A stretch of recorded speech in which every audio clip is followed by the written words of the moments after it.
Je pense que pour la bande dessinée, et particulièrement pour Michel Vaillant, au départ, il y a un vrai travail de reportage.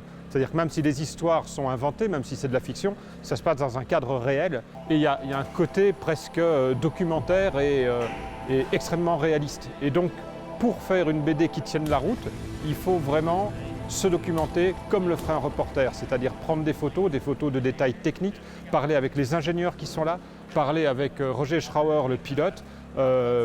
Tout ça, c'est vraiment de la matière première indispensable.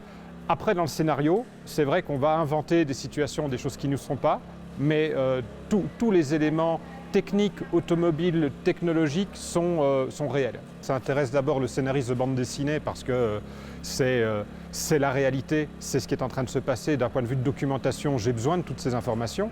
Mais ça m'intéresse moi aussi en tant qu'humain du XXIe siècle parce que là, on est en train d'assister à quelque chose de révolutionnaire. Ce n'est pas une petite chose, cette tentative de record de faire en fait que pour la première fois un véhicule électrique sera plus rapide que les véhicules thermiques, c'est historiquement quelque chose d'important.